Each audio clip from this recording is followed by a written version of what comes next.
Hi friends, welcome to Jaya's garden. மாடிக்கு சீக்கிரமே இன்றைக்கி ஸ்கூல்லேருந்து வந்தாச்சு. வந்தோடனே வேகமாக ஏதாவது அறுவடை பண்ணி வைப்போம் நாளைக்கு சமையல் பண்ணுறதுக்கு அப்படின்னு சொல்லிட்டு அப்படியே தேடினேன்னா கீரைங்க, மணத்தக்காளி கீரை பெரிய மரமாகவே நிற்கிதுங்க. இந்த மரத்தை தான் இப்போ எடுக்க போகிறேன். இங்கே பாருங்கள், இவ்வளோ பெரிய மரம். இதை அப்படியே பிடிங்க எடுக்க போகிறேங்க. ஏன் அப்படின்னாக்க அது கொய்யா செடியாக ஏதோ ஒரு செடிக்குள்ளே நிற்கிது. அதை மரத்தை ரொம்ப டிஸ்டர்ப் பண்ணுது. ஸோ அதனால் நான் பிடுங்கி எடுத்துகிற போகிறேன் ஃபுல்லாகவே.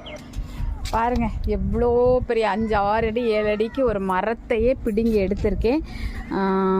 இதிலேருந்து இலைகளை மட்டும் எடுத்து நாளைக்கு நம்ம வீட்டில் வந்து தோசைக்கும் அது போக சைடிஷ், மத்தியானம் சைடிஷ்ஷுக்கும் துவையல், மணத்தக்காளி கீரை துவையல் செய்ய போகிறோம். அதுக்காக நான் அறுவடை பண்ணிக்கிட்டேன். இப்படி நிறையவே இருக்குது, அதனால தான் 2 நேரத்துக்கு துவையல்னு முடிவு பண்ணிட்டேன். ஸோ நிறைய இருக்கிறனால தான் இந்த செடியை நான் பிடுங்கலை.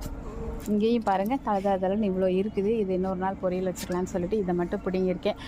ஓகே ஃப்ரெண்ட்ஸ், வந்ததுக்கு நம்ம வேகமாக இருட்ட முன்னாடி இதையாவது மக்கள்கிட்ட காமிச்சிருவோம் அப்படின்னு சொல்லிட்டு வந்து இந்த அறுவடையை காமிச்சாச்சு. அதுக்கப்புறம் வேறு என்ன பண்ணலாம் அப்படின்னு யோசிச்சுட்ருக்கேன். புளிக்குழம்பு வைக்கலாமா, அப்போனா சொடக்கு தக்காளி பறிக்கலாமான்னு யோசிச்சுட்ருக்கேன். பார்க்கலாம். நிறைய குட்டை காராமணி, எனக்கு குட்டை காராமணியே பிடிக்கல.